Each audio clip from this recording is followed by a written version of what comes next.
तुम्ही भारतामध्ये कोणत्याही गावात शहरामध्ये जा, तुम्हाला एक गोष्ट पाहायला मिळते, ती म्हणजे तुम्ही जर का गाडी चालवत असाल आणि त्या परिसरामध्ये कुत्रे असतील तर ते तुमच्या गाडीमागे पळतात. पण आश्चर्याची बाब ही आहे की तुम्ही रस्त्यानं चालत असाल तर काही वेळा अपवाद वगळता कुत्रे तुमच्या मागे धावत नाहीत. काही वेळेला तर कुत्रे गाडीचा काही किलोमीटरपर्यंत सुद्धा पाठलाग करतात. कुत्रे पाठीमागे धावल्यानं अनेकदा बाईकचा अपघात सुद्धा होतो. साहजिकच तुम्हाला सुद्धा अनेकदा असा प्रश्न पडला असेलच की कुत्रे नेमकं बाईकच्या मागे का धावतात. तर आज आपण त्याचं उत्तर जाणून घेणार आहोत.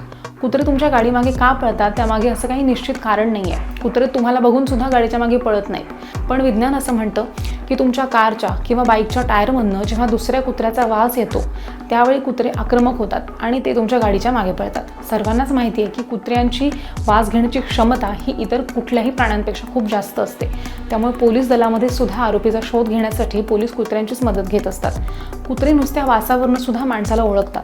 चाकामधनं इतर कुत्र्यांचा वास आल्यामुळे कुत्रे आक्रमक होतात आणि भुंकायला सुरुवात करतात. जर तुमची गाडी एखाद्या ठिकाणी उभी असेल तर अनेकदा कुत्रे गाडीच्या टायरवरती मूत्रविसर्जन सुद्धा करतात. जेव्हा ती गाडी घेऊन तुम्ही दुसऱ्या ठिकाणी जातात तेव्हा त्याचा वास हा तिथल्या कुत्र्यांनाही येतो. त्यामुळे ते कुत्रे आक्रमक होतात आणि गाडीचा पाठलाग करतात. अनेकदा तर काही किलोमीटरपर्यंत कुत्रे गाडीचा पाठलाग करतात. त्यामुळे अपघाताचा धोका सुद्धा वाढतो आणि अशा प्रकारे अनेकदा अपघात होतातही. कुत्र्याला वाचवण्याच्या नादात गाडी अनेकदा स्लिप होण्याची सुद्धा भीती असते.